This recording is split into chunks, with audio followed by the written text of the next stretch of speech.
G'day, I'm Endeavour Collins. Welcome to my June monthly wrap-up.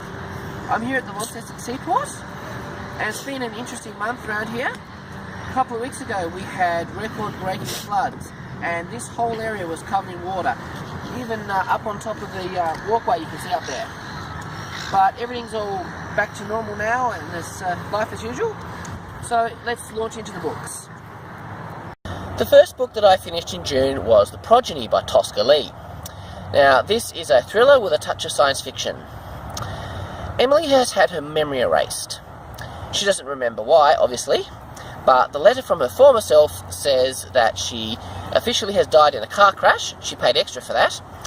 And just don't try and dig into the past.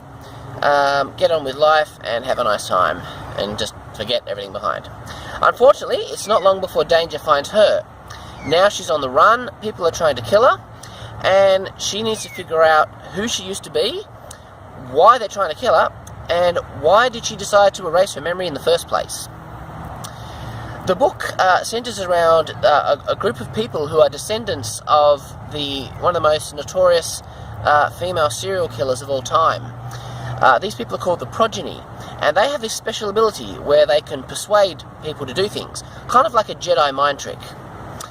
But there's basically a cult of hunters who are trying to eradicate them.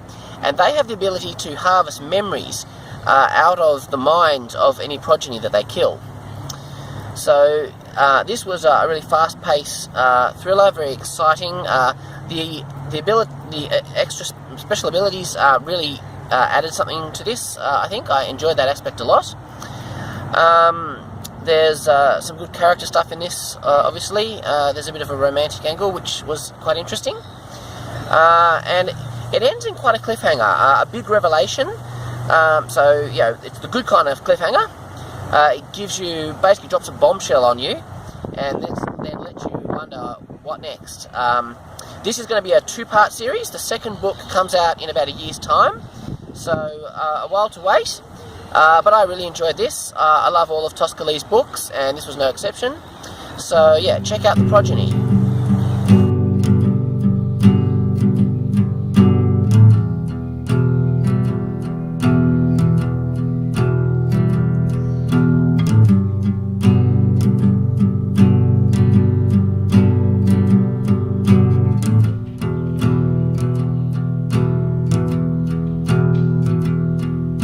The next book I finished was Endeavour by Kern. This is a space opera book which focuses on exploration, and it investigates the question of where are the aliens, and if there are any, why haven't we met them yet? There was certainly an aspect of hard science fiction in this, in terms of how the technology was approached, even things like faster light travel.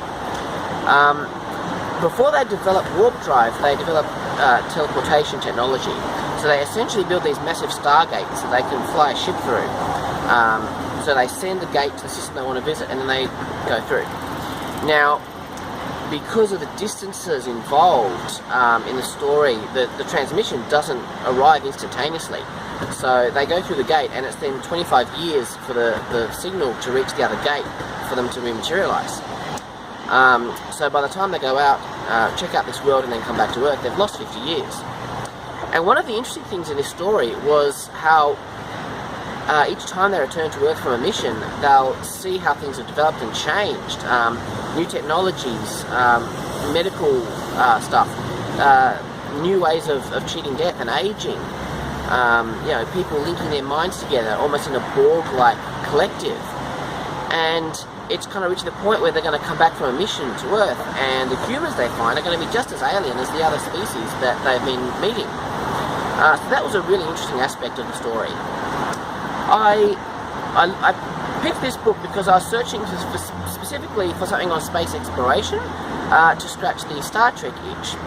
And this book did a pretty good job of that. We got to visit a number of strange new worlds. We meet some interesting alien species, including an aquatic species that I particularly found interesting and enjoyed. So the book kind of focuses on this great mystery of what happened to the aliens, and this progresses as they visit different places. So this book had a good plot, but it wasn't really what I'd call a character story. I got to the end and I couldn't really tell you much about the characters who are actually in it. So if you're one of these people who really are into characters and character-driven stories, this might not be the book for you, but I really enjoyed it. I like a good plot-driven book. I listened to this one on audio, and it was narrated by Michael Kramer, who's one of my favourite audio narrators. I became a fan of his through his reading of the Brandon Sanderson Mistborn books, particularly the Wax and Wayne series. So yeah, it was good to hear his voice on a book again. So yeah, check out Endeavour.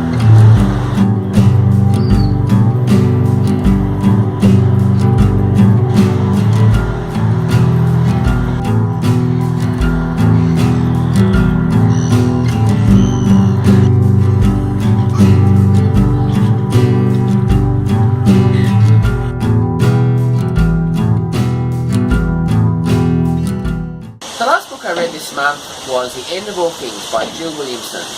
Now this is the third in a trilogy of novellas that combine together to create King's Folly, which is a larger epic fantasy book, which is the first part of a bigger series. Rather than the traditional medieval setting, this book is based on the biblical kings of the Old Testament, which I thought was a great idea. The main antagonist in this series is forces of nature, but there's a whole lot of intrigue coming from various villains, both within the royal family and from other nations as well. So at this point in the story, the world is crumbling apart and the people of the kingdoms have to evacuate into the ocean. What I thought was really interesting about this book is you get a lot of end-of-the-world type stories, and they all tend to finish, you know, where the terrible thing has happened and now the survivors have to rebuild, and that's the end of the story. But that's often the beginning of an even more interesting story. And that's why I think with this book, the second one coming out is going to continue that on, and I'm really looking forward to that.